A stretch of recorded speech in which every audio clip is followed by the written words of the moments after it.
Pemirsa, guna memperlancar kegiatan debat pertama, KPU Kabupaten Banyuasin akan melakukan geladi jelang debat perdana Pilkada Kabupaten Banyuasin yang dilakukan hari ini tanggal 9 Oktober 2024 pukul 19 waktu Indonesia Barat. KPU Banyuasin hadiri di Banyuasin. Debat perdana Pilkada Kabupaten Banyuasin akan dilakukan pada hari ini 9 Oktober 2024 pukul 19 waktu Indonesia Barat di Geraha Sedulang Setudung, dihadiri oleh ratusan pendukung kedua paslon kepala daerah Kabupaten Banyuasin.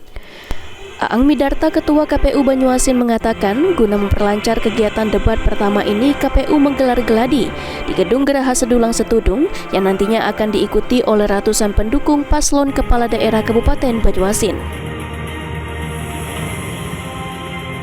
Jam saat ini mungkin kita akan melakukan gladiasi.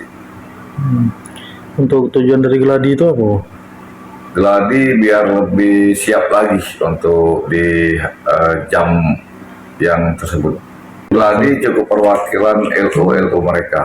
Jadi nanti LO yang mensonding sistematis atau mekanisme yang akan dilaksanakan waktu depan. Diharapkan debat pertama ini visi misi kedua paslon Pilkada Banyuasin bisa tersampaikan kepada masyarakat Banyuasin, bisa terrealisasi dengan baik.